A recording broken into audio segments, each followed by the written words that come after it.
Bona nit a tothom. En absència del president de la Federació d'Entitats de Cultura Popular i Tradicional de Barcelona Vella, em pertoca a mi donar-vos la benvinguda en nom de la Federació. Per tant, benvinguts i benvingudes als que ens acompanyeu físicament a la sala d'actes de la Casa dels Entremesos i també els que ens seguiu des de lluny.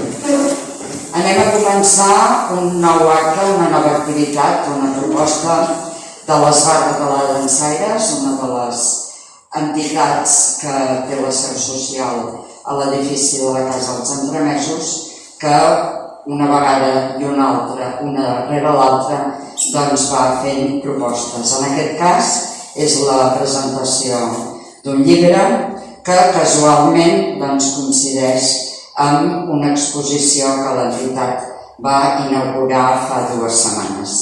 Per part meva res més, de donar-vos la bona tarda i que gaudiu de l'acte. I us deixo amb en Daniel Trullols, president de l'Esbar Català de Dansaires. Gràcies per la vostra presència.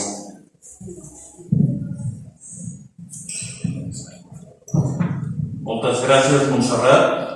Moltes gràcies a la Federació per permetre'ns una vegada més fer una presentació, per permetre'ns de compartir amb vosaltres un fet que per nosaltres és un orgull i és un motiu d'alegria, poder presentar un llibre, l'Accèssit del 5è Premi Rafael Tudó i Duran, llibre que tenim aquí damunt, que teniu aquí fora, i que tenim aquí gent que ens acompanya, com podeu veure. Tenim el propi autor, tenim en Pep Fornés. Us puc dir una mica sobre, en aquest cas, sobre el presentador, que és en Pep Fornés, el coneixeu tots. El coneixem en el món de la cultura i el coneixem amb múltiples facetes dintre de la cultura. No és només, diguem-ne, o no era només algú que dirigia un museu. Estem aquí amb algú que realment està implicat en moltes parts. I en lloc d'anar a currículum, per lo que fa el Raül, jo us vull parlar d'una sensació. Jo vaig conèixer el Raül quan va fer la presentació a les aportacions a la dansa que vam fer aquest any passat. Va tenir un quart d'hora que se'ns va passar volant.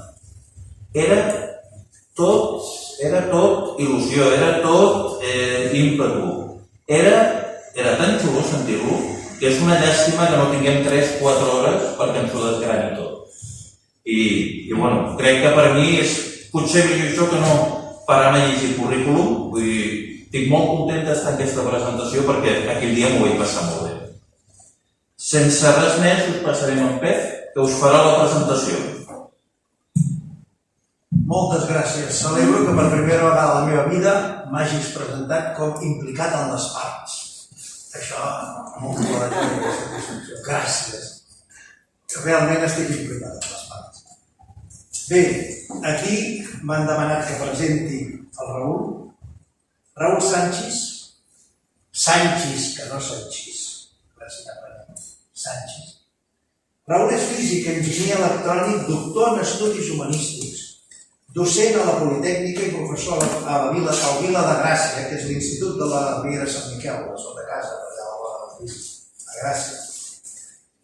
És investigador internacional en iconografia de la dansa medieval, literatura, art i representació de la llarga edat mitjana.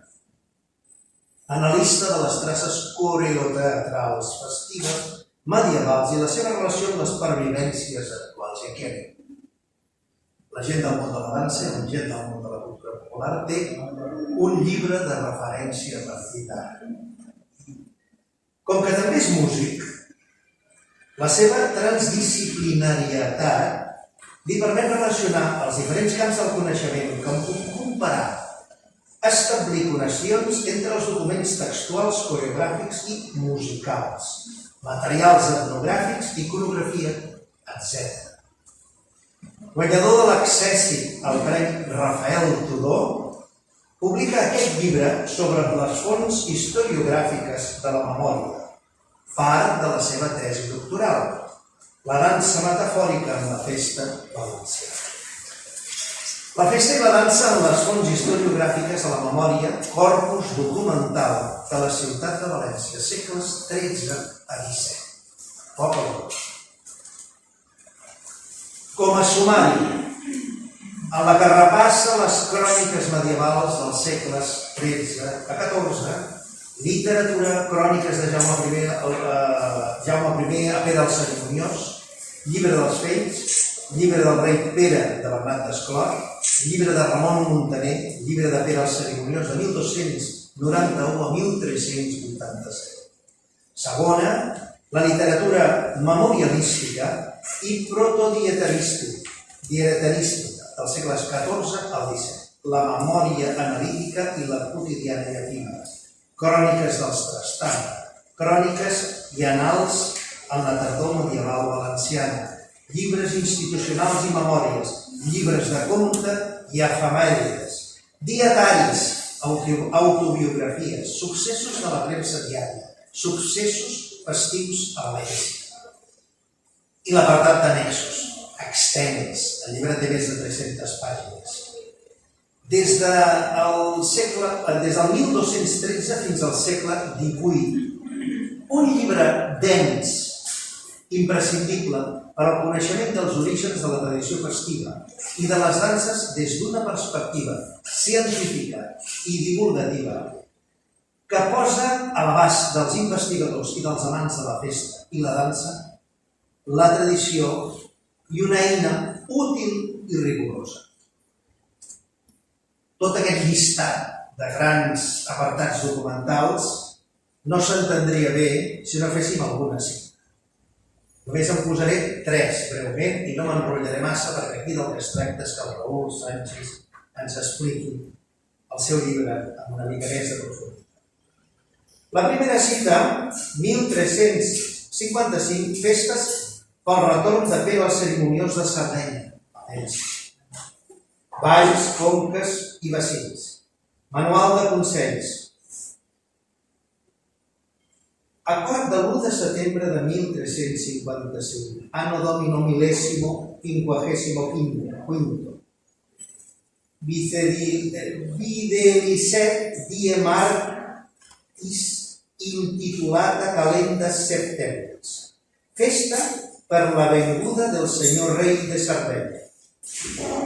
Font concordat que en continent que fos certa la venguda del dit senyor rei, fossin tocades les campanes, generalment per tota la ciutat, i que lo poble, on que fos, se agenollàs, arratés la hors, a gràcies a Déu, de la venguda de dit senyor rei. Et que après en nit següent fossin feites grans llums e grans farols, e sons esenques vacins e d'altres instruments, segons que quascun mils oria. Això et parla de campanes, et parla de danses, et parla d'instruments musicals. Són fets documentals, són fets documentats que en Raül ens facilita no haver d'anar-los a buscar, sinó que els tens en aquest llibre. Per tant, dic, és una eina imprescindible per a la recerca de gent que té interès, algú que generosament ofereix i divulga la seva tasca de recerca. Els historiadors seriosos, els acadèmics, no solen fer massa divulgació científica. Això és importantíssim. N'hem patit massa les conseqüències de pseudohistoriadors que han fet divulgació molt amena, molt divertida, però que tothom en fa broma. Per tant, no ens fa cap bé. El rigor i la seriositat no està renyida amb el divertiment. Aquest llibre n'és un exemple. Segona cita, 1644, alliberament de presos per l'encamisada. Que a més ens porta a temes que ens toquen de prop. Memòries curioses que deixà escrites mossèn Vicenç Torralba, beneficiador de la parròquia de Santa Caterina Virgen i Màrtir de València. Seguim l'edició de Fernando Francés. Se refieren a las demostraciones grandes de alegría que se hicieron hasta soltar presos de la cárcel. Pareixia que tots estaven orats de contento. En cada carrer oïren dolçaines i atambors.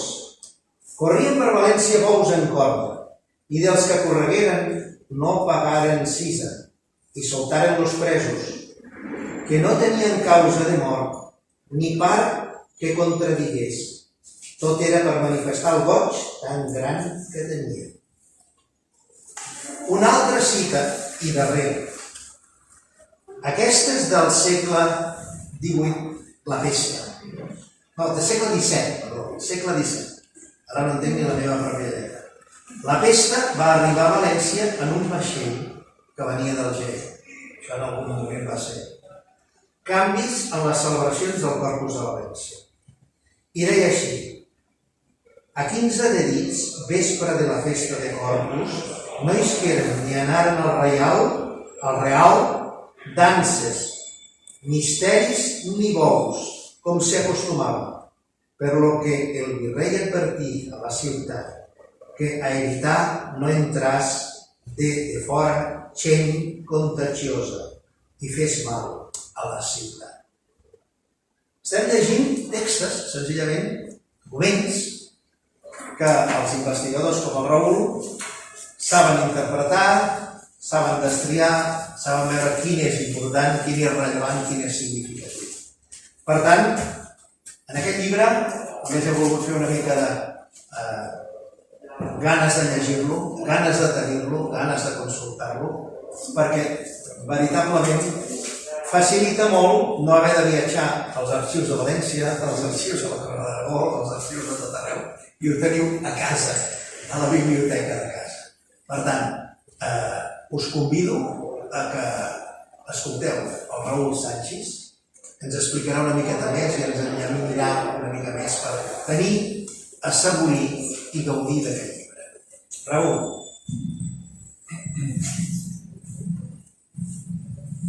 Moltíssimes gràcies per les vostres paraules. Molt bona nit a tots els que us heu atrevit a vindre ací en cos i ànima, ateses les circumstàncies sanitàries i les amenaces constants de confinament, he dit bé, confinament al final, sembla això, que ens atemoreixen des de fa mesos. I també als que esteu seguint l'acte en cos i ànima virtuals, ben directe o bé en diferit. Sigueu tots benvinguts a la presentació d'aquest llibre, La festa i la dansa, les fonts historiogràfiques de la memòria, corpus documental de la ciutat de València, segles XIII al X. Un oblong títol que es troba en consonància amb el volum i la densitat del contingut del llibre, més llarg que un dia sense pa, és la veritat, però que sincerament espero que siga ben profitós per a un gran nombre d'investigadors, com deien abans, de curiosos i d'interessats pel món de la dansa, la música i la teatralitat festives medievals i d'arrel popular. També per als interessats en les obres historiogràfiques, memorialístiques relacionades amb la llarga edat mitjana. Primer que res, vull agrair a Montserrat Garric les paraules inicials i reformes, la introducció que ha fet, més o menys, als meus treballs de recerca d'aquests darrers anys, així com les seves sempre certeres reflexions sobre la festa en general i la situació que vivim en particular pels textos que ha escollit. També agrair-li al president de l'Esbart Català de Dansaires la seva... M'ha fet molta il·lusió això, aquest llibre que va durar poc. Vas prometre, te'n recordes que vas dir el dia de la presentació del llibre tindràs tot el temps del món, promet ser breu, no m'ho agafaré al cau del llibre. Com deia, la primera, la Montserrat, és una de les responsables de la criatura, si fos d'anomenar-la d'alguna manera, perquè formava part del jurat del quin Premi Rafael Tudó de dansa tradicional organitzat quinquennalment per l'Esbart Català de Dansaires. als membres del qual els he d'agrair que decidiren atorgar-me un exercici del premi. Però també perquè ha estat darrere de tot el procés d'edició i impressió. Un treball que ens ha costat un bon grapat d'hores, però que té un aspecte magnífic gràcies sobretot a la professionalitat de Manel Terrón i Marc Rivera de la Factoria dels Anuncis i al suport econòmic de l'Escola Catalana de Dansaires, entre altres institucions. Del segon, l'amic Pep Fornés, només puc tindre que paraules de reconeixement perquè quan dirigia el Museu Etnològic de Barcelona, fusionat fa uns anys amb el Museu de Cultures del Món, em va donar suport de no pocs projectes que, casualitats, han resultat ser exitosos, no? Podríem dir. Com ara les exposicions internacionals Ballar del Moro, que va ser traduïda a l'anglès, al castellà, al portuguès, i ha viatjat, encara continua viatjant. És un dels projectes d'aquestos que té una facilitat per retroalimentar-se que és increïble. Quan creus que ja s'ha mort el projecte, algú telefona i demana per tornar a portar-la a algun lloc o per fer alguna cosa relacionada amb el projecte inicial, que és del 2014, estem al 2020 i encara va viatjant per Portugal. I el Teatre del Cos, que és un meravellós projecte que vaig cocomissariar amb Lígia Butà i Francesc Massí, o el Congrés celebrat a Biar el 2016, que portava un títol d'Enrocador, la dansa dels altres, i que va reunir investigadors de 4 continents. Segurament, sense el seu suport constant i sincer, avui jo no seria a Barcelona presentant aquest llibre. No ho dic per compromís, ho dic perquè realment és la veritat. També forma part d'aquest projecte, evidentment, el catedràtic d'Història del Teatre Català Francesc Massí, director de la meva tesi doctoral i autor de la introducció que encapçala el llibre. Faig extensible tot allò que he dit del Pep també per al francès. Sense el seu mestratge, la festa i la dansa tampoc seria una realitat. Així mateix, he d'agrair finalment a Vicent Berenguer la darrera revisió lingüística del manuscrit i als 3 membres del Tribunal en l'acte de defensa de la tesi, Ana Alberni, de la Universitat de Barcelona, Vicent Josep Escartí, de la Universitat de València, i Pere Navarro, de la Universitat Rovira i Virgili, els consells i suggeriments que m'han fet aquests darrers mesos, unes anotacions que han millorat notablement el text i les transcripcions que ara teniu a l'abast. No cal dir-ho, però tots els errors que he pogut trobar són petits, això ho assumís. Per una altra banda, tot i que no apareixen explícitament en els agraïments per raons d'espai, hauria d'incloure una llarga llista de familiars, d'amics, d'arxivers, de bibliotecaris i investigadors com ara Alicia Martínez, Alfonso Esponera, els tècnics de la Biblioteca de Catalunya, Estefano Maria Chingolani, Lígia Butà, Mario Plató, els amics del Ball de Dimonis de Vinaròs, entre molts altres que seria llarg anomenar. Han aportat directament o indirectament el seu gra d'arena en el transcurs de la investigació que veu la llum per primera vegada en aquest llibre de la festa i la dansa en les fonts historiogràfiques de la Vinaròs. Però anem per faena, no? Parlem una miqueta del llibre, intentaré ser breu i així donarem, si l'organització ens permet, un temps prudencial per a les preguntes, si hi ha al final. El llibre que presentem és l'embrió d'una recerca més global que fa un bon grapat d'anys que duc a terme, que és gairebé un projecte de vida investigadora, que es preocupa per la investigació però també, com han dit abans, per la divulgació. Un projecte que des del punt de vista acadèmic es cristal·litza en la meva tesi doctoral, que és la dansa metafòrica en la festa valenciana, presentada al Departament de Filologia Catalana de la Universitat Rovira i Virgili ara fa gairebé un any. Una empresa que té ramificacions importants en altres projectes complementaris duts a terme al redós dels grups internacionals l'AIREM i Conodansa de la Universitat Rovira i Virgili, dels quals forme part com a investigador col·laborador des del 2014, i darrerament amb el grup de treball del projecte Biografies Marginals de la Universitat de València. Pel que fa al tema del llibre, trobareu abundant informació sobre la dansa festiva valenciana, evidentment ho porta el títol, però també trobareu informació col·lateral, guió, no? Perquè a mesura que vas fent lectures, de fet la part final la pots llegir gairebé de manera contínua per fer-te una idea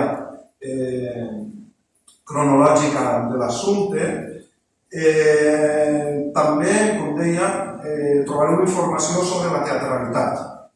I dic teatralitat i no teatre de manera conscient, de la música, de la musicalitat, del joc, de l'espectacle, també de la història de les mentalitats, de com pensava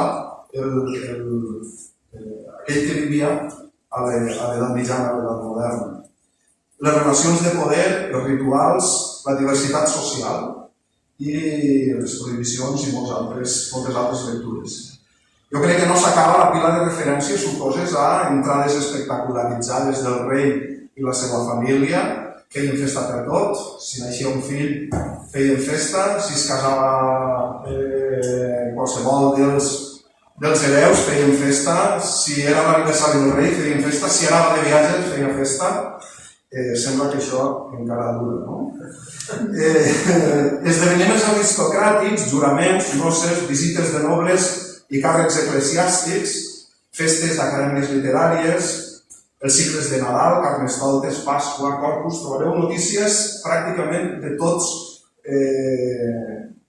les festes valencianes, de les festes patronals, de les celebracions gremials, dels oficis, de les processons religioses, canonitzacions. El segle XVII és una riquesa increïble amb processons que probablement avui dia ningú s'atreviria a posar aquells balls i aquelles representacions en una processó religiosa. Processons cíviques també de tall polític, com la celebració festiva del 9 d'octubre, celebrada cada 100 anys i després ja regularment de manera anual, el dia de Sant Dionís. Rememoracions de victòries bèl·liques. Sempre que es guanyava alguna cosa, arribaven les notícies d'una ciutat a l'altra i allò s'havia de celebrar. Piullari, etc. Després jo crec que també he de posar l'accent en la manera d'investigar, que és important.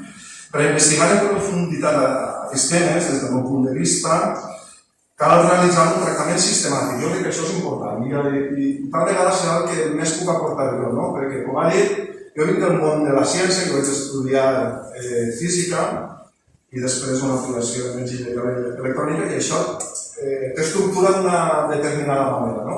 I jo crec que això es veu prou en el llibre, no? Que és un anàlisi sistemàtic i espero que rigorós, no? O que així els lectors ho puguen apreciar.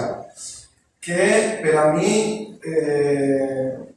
ha de tractar diferents fonts primàries d'informació. Quan dic primàries ho subratllo, perquè moltes vegades acostumem a llegir una informació i a donar-la per bona. I hi ha vegades que això, sobretot en moltes de les notícies recollides del xample de Joan Amades, que va fer una feina increïble, però moltes vegades hi havia un error de còpia que ha anat traslladant-se al llarg de còpia i que després ha acabat amb una informació que no tenia res a veure amb la font original. Per tant, jo crec que una de les virtuts del llibre és que tots els arxius que dic que he visitat, els he visitat. I els arxivers m'han ajudat moltíssim, la veritat. Com deia, treballa tres fonts primàries que són la documental, en arxius, biblioteques, museus, treballar manuscrits, edicions de textos antics, tot el que trobem. Això sí que soc una mica exhaustiu. També les fonts iconogràfiques, les obres plàstiques, anar a museus, veure edificis, sempre buscant aquella imatge, ara que tinc aquesta vista d'aquesta sala tan magnífica, veient els detalls, aquell detall que passa desapercebut, però que mirats amb uns ulls atents, de vegades dona una informació curiosa. I després també les fonts etnogràfiques, els treballs de camp. De fet, Pego sap que en el projecte de Vallès del Moro crec que vam fer 15.000 quilòmetres anant festa per festa per poder documentar, fotografiar totes aquelles festes. En el llibre aporta documents sobretot del primer tipus, que és la primera part de la tesi, en la segona hi apareixen els altres tipus d'informació. I, clar, caldrà que llegiu les altres parts a mesura que vagin eixint per a poder veure la potència d'aquesta manera d'investigar. Però no ens podem quedar ahí. Jo entenc que aquestes fonts primàries s'han de relacionar amb secundàries, que és el que ha escrit altra gent. D'acord? La bibliografia, que dona moltíssima informació. Tots aporten coses. Per petita que siga, jo sempre dic que a mi m'agrada molt llegir els llibres de festes dels llocs on vaig. Per què? Perquè tens una informació que l'estudiós local que ha tingut accés a un determinat arxiu que probablement tu no pots dedicar el temps o no pots anar a veure aquella informació i aquella informació és molt i molt fructífera. Després, cal fer estudis interdisciplinaris. Les realitats són múltiples i diverses. Cada vegada més, entendre un fenomen implica incorporar diferents punts de vista. En les ciències bàsiques i el món tecnològic s'aplica això des de fa un munt d'anys. Fixeu-vos que tots els articles científics tenen un munt de signatures. L'altre dia estava llegint que hi havia un determinat article que hi havia darrere 3.000 investigadors. Això són treballs en equip on hi ha una col·laboració real. En el món humanístic, que és el que jo ara he començat a conèixer aquests últims anys, és més estrany veure més d'un nom en un article, i això és molt significatiu. I de fet, quan hi ha un llibre col·lectiu, és col·lectiu en el conjunt, però després els articles són individuals, i diu molt també de com cadascú ataca la resolució dels diferents problemes. Per trencar aquestes dinàmiques jo entenc que és difícil. Jo em trobo un poc en dos aigües i com que també em resultava difícil crear projectes així generals, vull dir que he participat, sempre he cregut en aquests projectes generals, intenten multiplicar els enfocaments per a la resolució dels problemes també en humanitats. Per això deia abans del Pep aquesta idea de la interdisciplinarietat, un poc com el seguidor, que al final no saps ben bé que eres un poc músic, un poc investigador, un poc científic.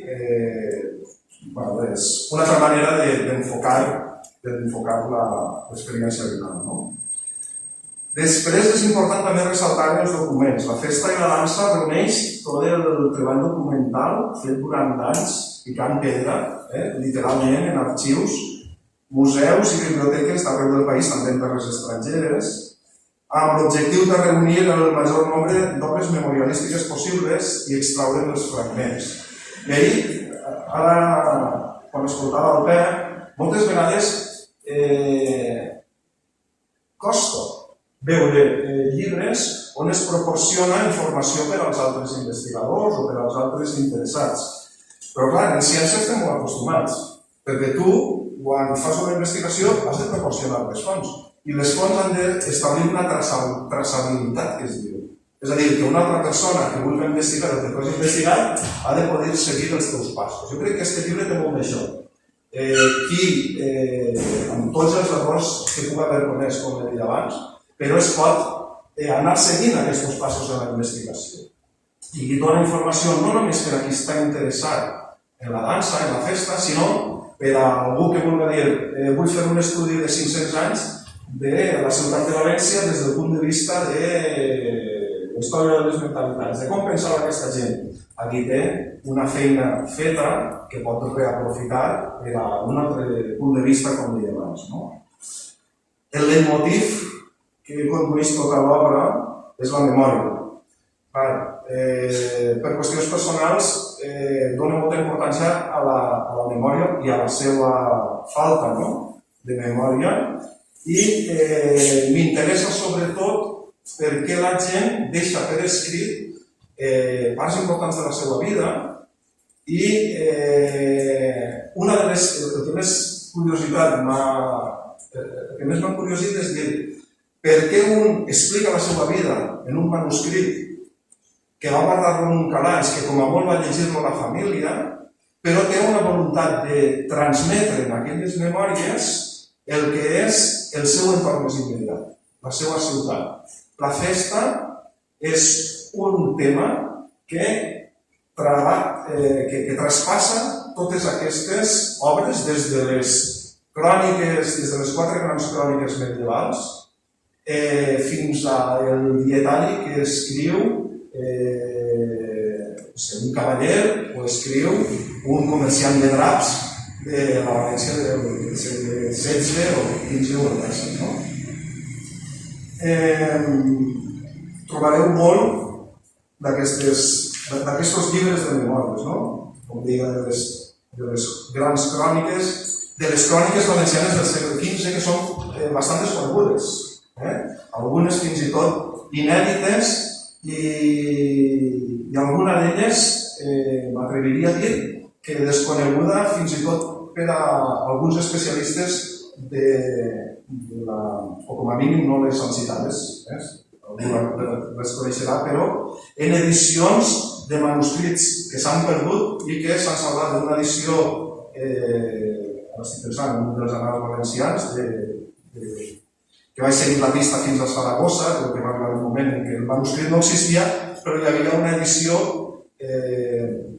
molt difícil de trobar que proporcionava una informació excepcional per la festa i les danses, la música del segle XV. No?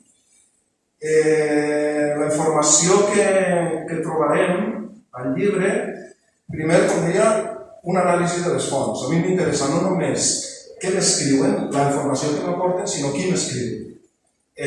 L'autor, si és un noble, si és un comerciant, si és un religiós, el seu punt de vista segurament ve determinat per tota una sèrie de factors que estan lligats a la seva persona i al seu entorn. No?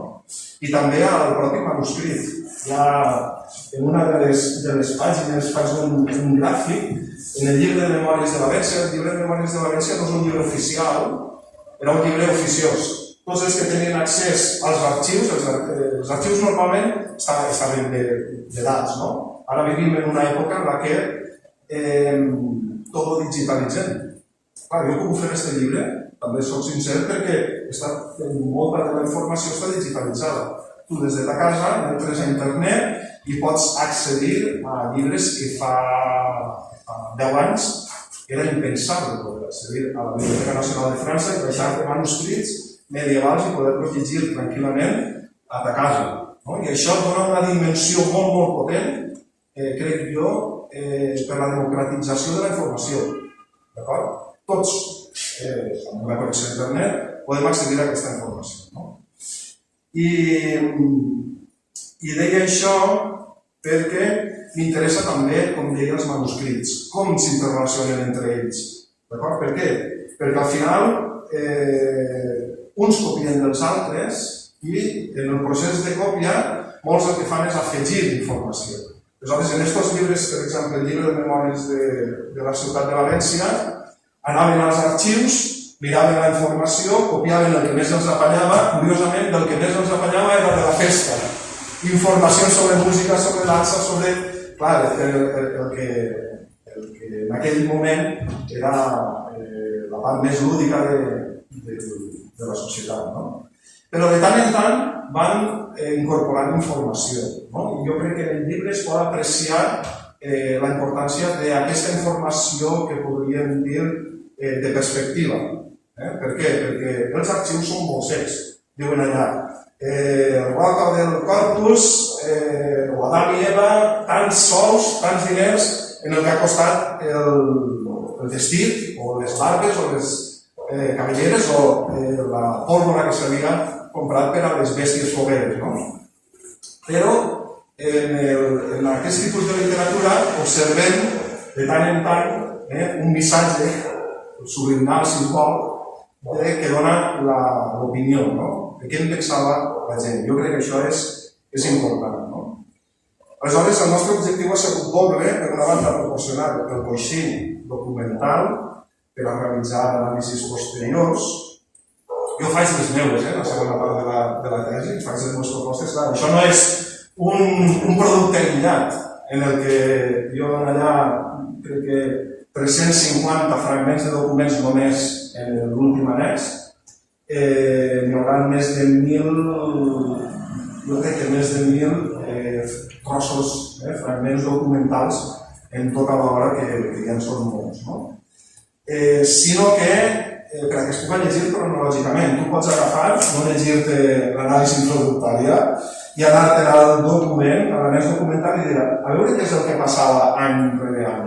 Fa uns anys hi havia aquells llibres que era 100 o 365 coses per a una lectura de cada dia.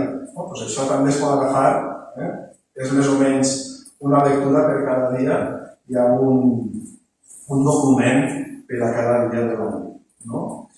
I és just això, un panorama general del que és la festa valenciana, que és extrapolable a la ciutat de Barcelona o a altres ciutats. Com deia, 350 fragments textuals. Hi ha l'annex 1, centrat sobretot en la dansa festiva. En l'annex 2 hi ha notícies festives de les 7 cròniques medievals valencianes, algunes inèdites, que he trobat. Algunes s'han publicat, quan fas un llibre o una investigació tan llarga, entremig la gent ha anat publicant. Jo he intentat, com a mínim, fins gairebé el darrer moment, quan vam tancar el text del llibre amb la Montserrat, vaig intentar incorporar, fer un esforç per incorporar també aquestes noves transcripcions que s'havien fet d'alguns manuscrits que quan jo havia començat no sabia que s'estaven transcrivint. I al final he apuntat, crec que també és interessant, tres relacions de successos, una per al quart centenari de la conquesta de València, on faig, són obres llarguíssimes.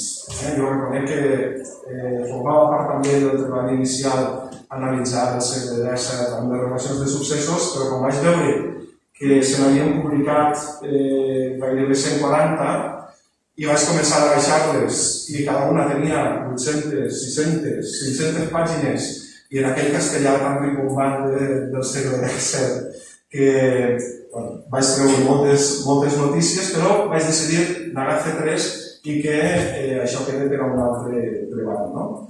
I agafa i dona informació sobre els oficis, sobre la importància que tenia, per exemple, els símbols, la bandera, com anaven vestits, una cosa que hem heretat en festes actuals, com per exemple els moros i cristians. Una festa que segur que tots coneixeu, on el vestit que tu portes, la bandera, els himnes, tenen una importància cabdal. Tot això té una arrel medieval.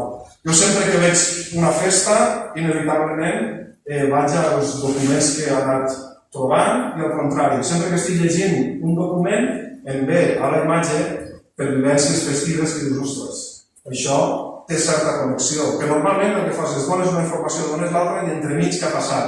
Doncs entremig el buit jo crec que l'ompli aquest llibre, perquè tens 5 segles per a poder establir el que en física diríem no els estats estacionaris, és a dir, el moment en què tu fas una fotografia, sinó les transicions, que moltes vegades són també molt importants.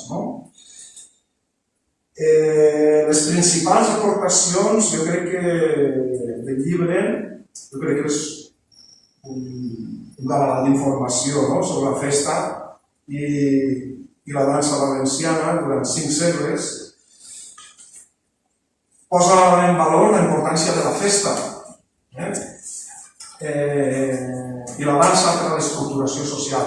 I ara, en temps d'estos de pandèmia, que s'han suspès totes les festes. I la gent diu, és que s'ha suspès, és que mira des d'un altre punt de vista, possiblement hi ha coses que s'han celebrat d'una altra manera. En moltes festes, ja parlo en primera persona, els dies de festa, els amics, clar, no podíem ajuntar-nos, però quedaven totes les setmanes per a fer una espècie de ritual en el que preníem alguna cosa, parlàvem, estàvem allà 2 o 3 hores intentant substituir el que era el ritual al que estàvem nosaltres acostumats, no? Substituint-lo per un altre ritual. Moltes vegades això en les festes pensem que la festa és hermètica, és molt pautada i en realitat és més flexible del que ens podem imaginar. Sí, jo crec que això també caldria posar-ho de relleu. La informació de la historiografia valenciana al llarg de l'edat mitjana, molts investigadors tindran ahí tota una sèrie de fonts que poden trobar. No? La metodologia per a l'estudi de la dansa, Francesc Masip, va ser curiós perquè es van trobar així a plaça Catalunya fa molts anys i va haver una equivocació, ells pensaven que era professor de la Universitat de València, jo estava buscant informació, vaig veure que jo per intuïció tenia una manera de treballar i quan vaig llegir el seu llibre vaig quedar realment meravellat perquè ell aplicava aquests mètodes a l'estudi de la teatralitat i vaig pensar, si això funciona per a l'estudi de la teatralitat medieval, apliquem-ho al objectiu que jo tenia, no? Estudiar la dansa i la música. I no res, encara estem treballant junts, anys després, va funcionar. També models per a investigacions similars en altres poblacions. No? Coses que haguem pogut millorar. No sé, jo soc molt crític o intento ser molt crític amb tot el que faig. No? I sempre m'agrada fins i tot, jo als alumnes, quan faig classes sempre els ho dic, assumir els errors i reflexionar sobre ells també és important. Millorar la transcripció segons un procés llarg i desigual. Jo no transcrivia de la mateixa manera al principi que al final. M'he hagut d'anar adaptant a mesura que he anat aprenent, sincerament.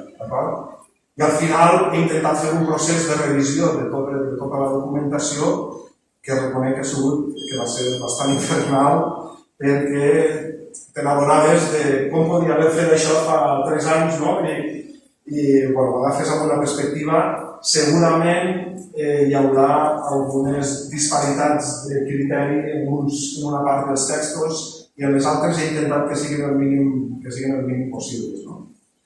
Després, els registres introductoris.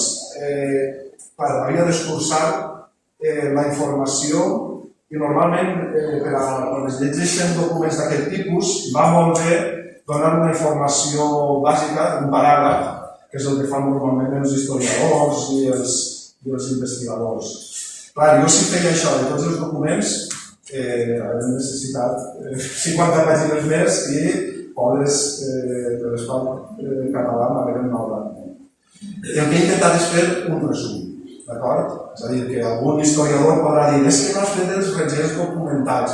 Doncs, té altres virtuts. El recull i en un altre tipus de llibre ho haurà de fer d'una altra manera. Després també soc conscient que no té índexos antroponímics, toponímics i temàtics. Sincerament, vaig arribar al límit i fer tota aquesta feina. Hi ha algú que s'ha passat que al llegir-se el llibre que s'apunta la informació. I després ja jo crec que el millor és llegir el llibre i explicar-vos només que com a projectes de futur en la mateixa línia, quan he dit abans del projecte de vida investigadora, això era una realitat, no? Jo no em canse, m'ha fet molta gràcia quan diu és que sempre m'ha fet il·lusió investigar. Tant quan investigava, no sé, quan fèiem en el món de l'empresa o de la universitat, investigaven cristalls acústics o simulaven instruments per ordinador, que era el meu projecte inicial de tesi, que després mireu ja com ha acabat, o quan fèiem forns microones o qualsevol... És que sempre la investigació a mi m'ha agradat moltíssim, m'ha agradat molt fer classe i sempre ho ha de fer amb molt d'ús.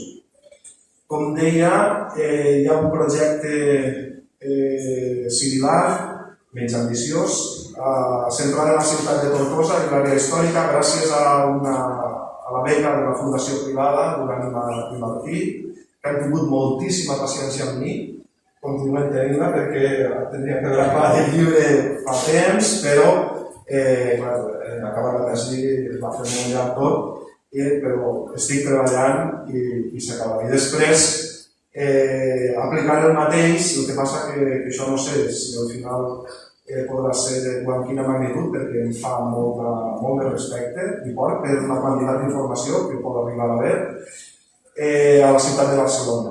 Fer les primeres prospeccions arxivístiques, he fet les primeres prospeccions, allò que en diem cates, arxivístiques i memorialístiques, el que passa que falta temps i segurament recursos. Hi ha altres projectes de futur que estan centrats en intentar publicar la tesi doctoral que es va fer molt llarga, són gairebé 1.000 pàgines, i aquí tenim aproximadament 25, una mica més perquè estan els annexos del cent de la informació que hi ha allà, i que analitza, com deia abans, la informació que s'aporta.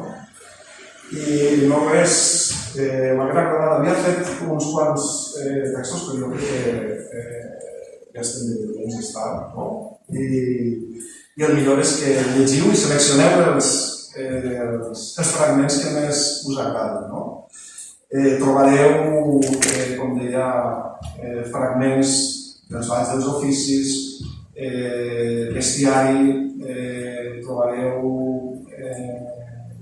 al final textos que reflexen o que constaten que a l'edat mitjana la dansa era transversal. Tothom ballava. Fins i tot trobareu de papes, no, però sí de cardenals. Hi ha notícies molt curioses, les noces de Lucrècia Borgia, emmascarades fetes al Palau dels Borgia, suposo que tots ja heu pensat en festes bastant esbonjarrades, fins a l'última hora de la nit, amb presència papal, amb els cardenals i amb notícies que segurament quan les llegim, escrites en primera persona, una carta, escrites en primera persona per una de les presents, i no sé, amb molta informació que espero que siga de grat per a tots vosaltres. Moltíssimes gràcies a tots per l'atenció dispensada. Em sap realment greu, perquè normalment quan fem alguna presentació després sempre podem quedar, és que ara amb aquesta pandèmia no tenim ni un bar on poder anar. Moltíssimes gràcies per haver-me escoltat i espero que els agradi tant, no sé per què us parlo de vostès, que us agradi tant a vosaltres com a mi m'ha agradat i he gaudit de fer-ho. Moltíssimes gràcies.